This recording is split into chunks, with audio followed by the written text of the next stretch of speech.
Dear guests, we have some big news to share. Let's start at the beginning. Let me take you back to 2003 when Noma first opened. At the time, I'd been touring through different restaurants all around the world. I was 25, young, naive, but full of ideas. And then one day I get a phone call from my pal Klaus. He's inviting me to open my own restaurant. I immediately went to see the ancient whaling house, and I fell in love with that ambience, the exposed, almost 300-year-old wooden beams, and even the derelict neighborhood. It just felt right, and I thought to myself, here we can build something. I can't turn this down. We shook hands and decided on a grand idea, one that seemed so unlikely at the time, that the restaurant would attempt to define the cooking of our region through Nordic produce. And that's how we began, with a very strict dogma, to only use the ingredients from our vast territory, thinking that a new type of cuisine or a new flavor would evolve from that. It didn't take long for us to realize that this wasn't going to happen. Cooking a goulash only from local ingredients didn't make that hearty stew taste like it was truly from here, or something new.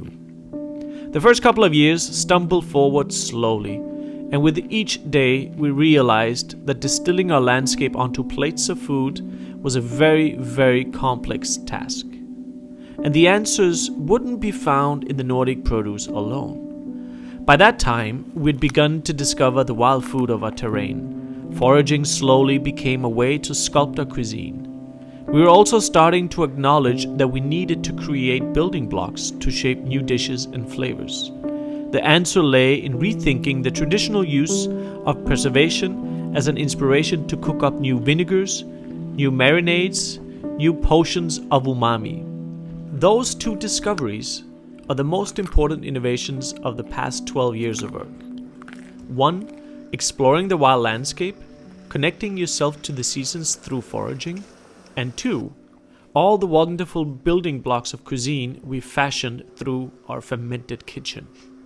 Besides that, we've been pretty confused about, just about everything else really. For so many years, I was dabbling with the very word local, trying to rack my brain, figuring out what defines it. I mean, where do we draw the borders of the Nordic region? Does it make sense to include Greenland on the other side of the Atlantic, but not somewhere close with the same climate, say Scotland?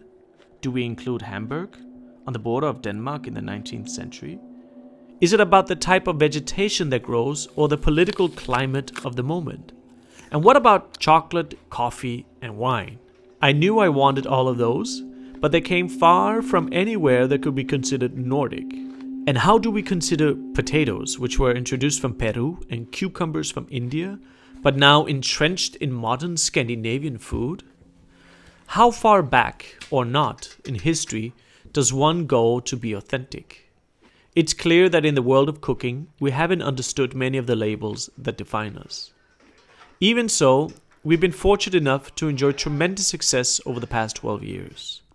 We've been able to fuel a community of chefs, producers, and guests that all strive for quality. The joy of working together with a firm belief that moving forward as a group is better for all of us. I genuinely believe what we're seeing in our little city, our region, are merely the baby steps of many more great things to come. And this success often leads people to ask, what's next for Noma? Well, I'd like to share the plan we've secretly been working on for the past 3 years. In short, we're moving to a place where we can grow our own produce, rethink every part of what we do, to a place where we can create the best possible workplace for the team. At one point, quite a while ago, in the midst of all the confusion, hard work and doubt, we realized that we've been organizing our menus and even methods of work in a stupid and somewhat impractical way. Here we are in a region where the seasons change dramatically. The weather shifts completely from barren cold to warm abundance. Yet our restaurant and the very menu format more or less stayed the same. we hadn't been able to transform as dramatically as the weather does.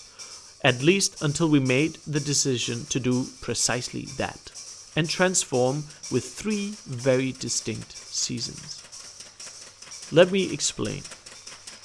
In the cold months, January, February, March and April, where the ground can be rock solid from frost, nothing grows. Very little from the earth is available, and so we will turn to the ocean. At that moment, most fish are at their pinnacle of quality.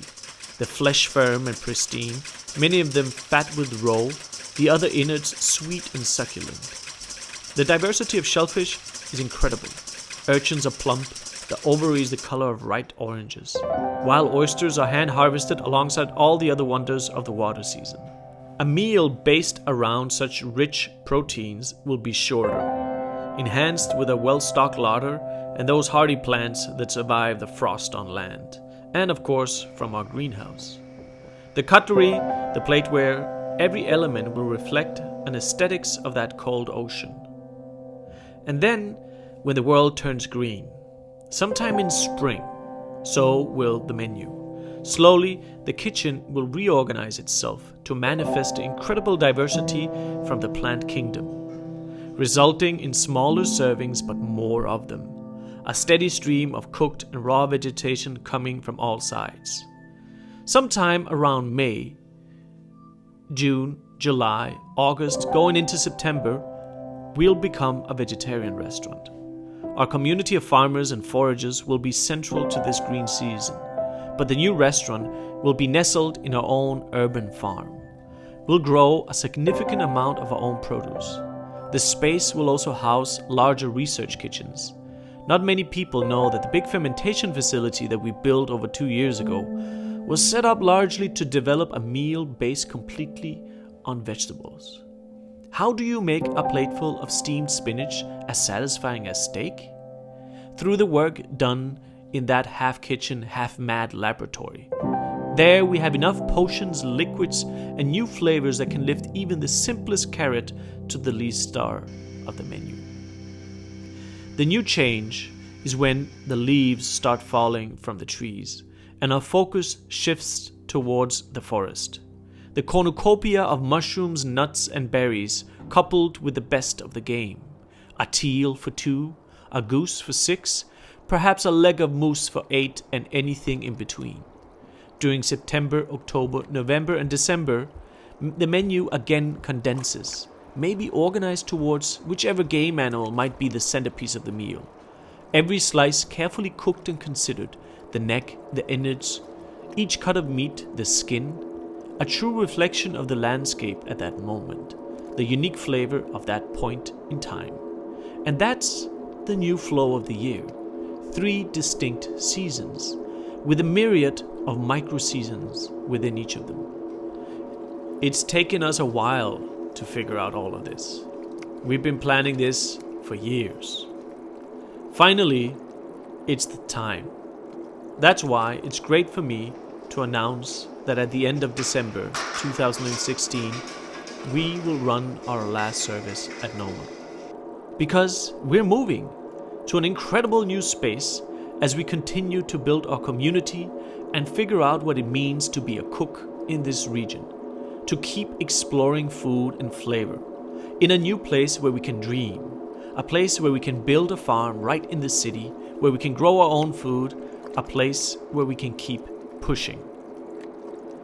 We've spent the last 12 years trying to figure out what it means to be a chef in the Nordic region, and now we're ready to start that restaurant we've been practicing for.